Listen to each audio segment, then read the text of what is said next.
প্রিয় শিক্ষার্থী বন্ধুরা এবং সকল ভিউয়ার্সদের এমবি পাঠশালা চ্যানেলে স্বাগত। আশা করি তোমরা সকলে ভালো আছো। তোমাদের জন্য আজ একটি ছোট্ট রচনা নিয়ে এসেছি।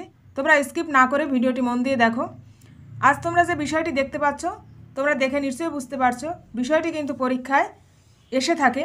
যদি এক্সামে বলা হয় যে কম্পিউটার সম্পর্কে 5টি বা 10টি বাক্যে একটি রচনা লেখো, তোমরা এখান থেকে আমি এখানে 11টি বাক্য নিয়ে এসেছি। তোমরা এখান থেকে খুব সহজে একটি রচনা লিখতে পারবে। যদি বলা হয় একটি অনুচ্ছেদ লেখো কম্পিউটার সম্পর্কে, তাহলে তোমরা পয়েন্টগুলো বাদ দিয়ে, দাগ নম্বরগুলো বাদ দিয়ে তোমরা পরপর লিখবে। অবশ্যই তোমরা ভালো নাম্বার পেতে পারবে।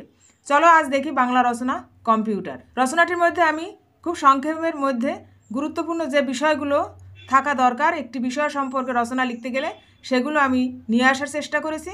তোমরা দেখতে থাকো, অবশ্যই তোমরা বুঝতে পারবে। সর্বপ্রথমে তোমরা এই বাক্যটি দিয়ে শুরু করবে। ল্যাটিন ভাষা কম্পিউটার এই শব্দটি থেকে কম্পিউটার এই শব্দটি এসেছে, যার অর্থ হলো ইলেকট্রিক গণকযন্ত্র। 2 নম্বরে, কয়েক দশক আগেও অফিস আদালতে, স্কুল কলেজ বিশ্ববিদ্যালয়ে, বেসরকারি প্রতিষ্ঠানে হিসেব রক্ষণাবেক্ষণ বা প্রমাণপত্র যত্ন করে হাতে লিখে কাগজ কলমে লিখে রাখার প্রচলন ছিল। 3 নম্বরে, আজকের মানব সভ্যতা অনেকটাই কম্পিউটার নির্ভর।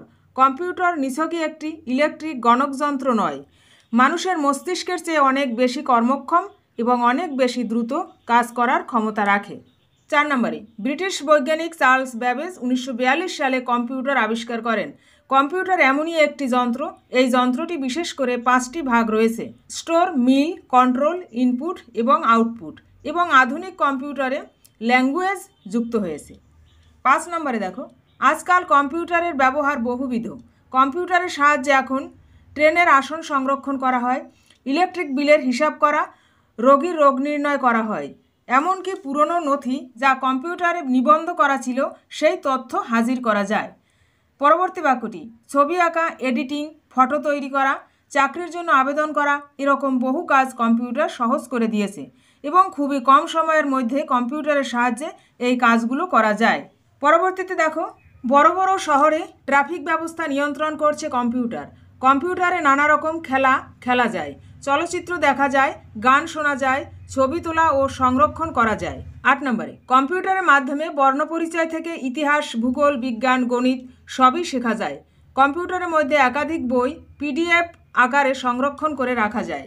9 নম্বরে, অন্য সব দেশের মতো ভারতেও কম্পিউটারের ব্যবহার শুরু হয়েছে। একটি কম্পিউটার একাধিক মানুষের কাজ করে দিতে পারে, যার ফলে বেকারত্ব বৃদ্ধি পাওয়ার সম্ভাবনায় আমাদের দেশে প্রথমে এর বিরোধিতা ছিল। 10 নম্বরে দেখো, কিন্তু সময়ের স্রোতধারায় এগিয়ে যেতে হবে, তাই আজ বোঝা যাচ্ছে আধুনিক যুগ ও আধুনিক জীবনে কম্পিউটার অপরিহার্য। বন্ধুরা, কম্পিউটার সম্পর্কিত বাংলা রচনাটি এখানে শেষ হলো।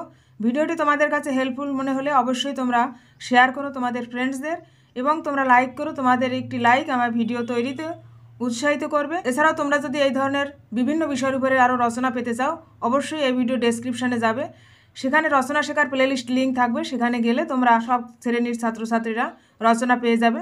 সেখান থেকে তোমরা এক্সামের জন্য প্রিপারেশান নিতে পারবে। এছাড়াও থাকবে basic Bangla, spoken English, Bangla ব্যাকরণ, ইংরেজি গ্রামার এবং ছোটদের জন্য সহজ পাঠ শেখার ভিডিওর প্লেলিস্ট লিঙ্ক। আজ ভিডিওটি এখানে শেষ করব। ফিরে আসবো আগামী দিন নতুন আরেকটি বিষয় নিয়ে। প্রত্যেকে ভালো থেকো, সুস্থ থেকো।